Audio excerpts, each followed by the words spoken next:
Okay, I have here a leather roller.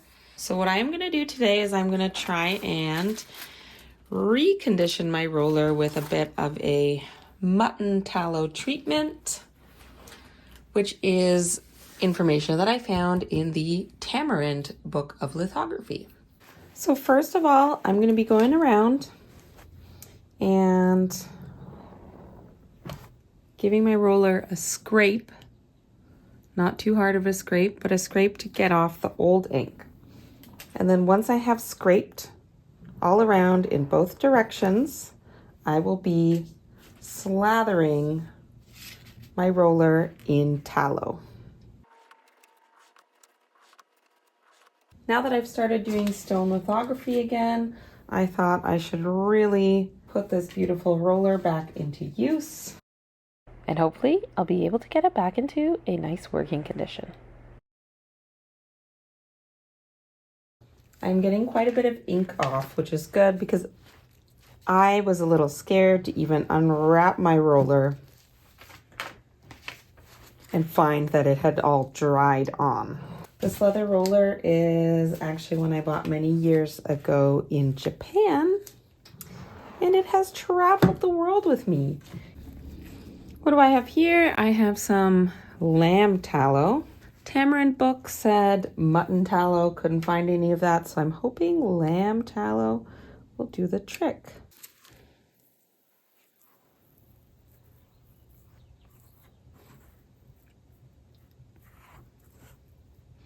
It feels a bit like I'm trying to ice a birthday cake and make it nice and smooth.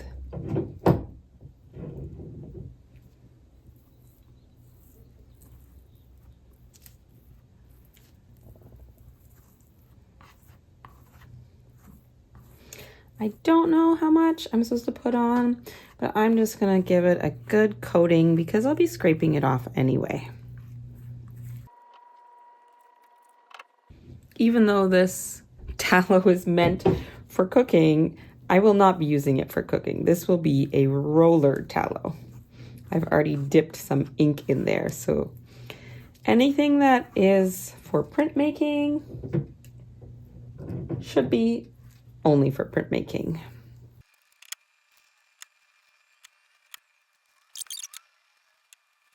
Pretty sure I have lamb tallow coating the surface, checking for any spots that are missing some. And now I am going to wrap this up, put it in a warm spot. Hopefully I can find somewhere with direct sunlight and let it sit for a few hours. I'm gonna get this nice and sealed up. There we are. Okay.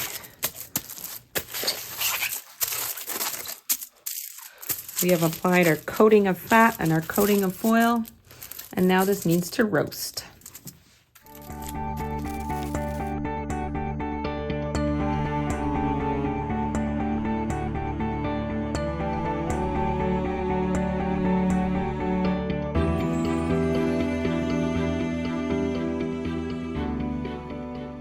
I have scraped both directions, and the lamb fat definitely helped get a lot of the old ink off.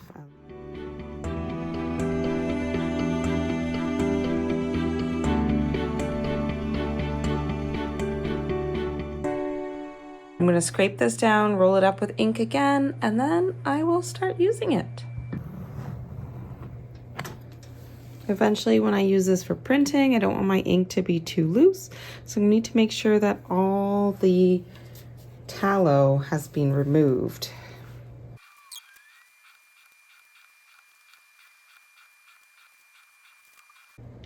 So that's back where I started. You can see there's still some little shiny bits along the lines that I scraped. So I'm going to flip the roller and go the other direction.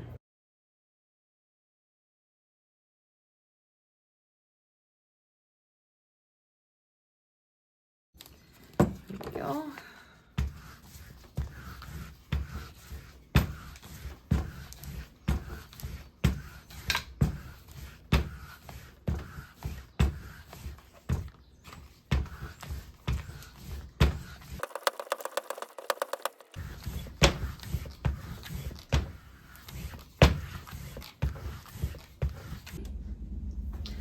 Okay, here I'm killing two birds with one stone. One is that I am trying to give my roller, my leather roller, some much needed love. And the other one is that I've kind of wanted to know if it would actually work for foil lithograph. How can you use a leather roller with it? So let's find out. If it has still a lot of grease in it from the lamb tallow treatment, the thing that could happen would be that this image will fill in. Luckily, I have already made a little addition from this foil, so if it fills in and I lose it, that's not so much of a problem.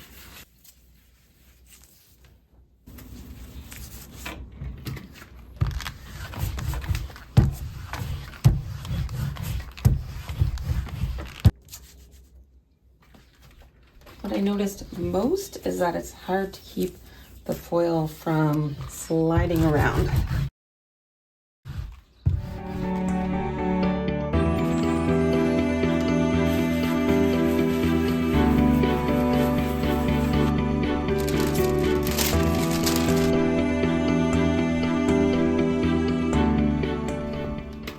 I find that I need to sponge a lot more often than if I'm using a brayer, but other than that, it is working.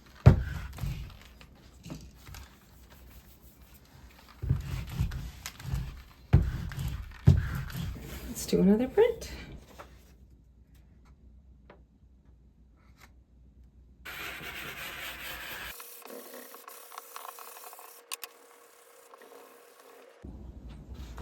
Time for the big reveal.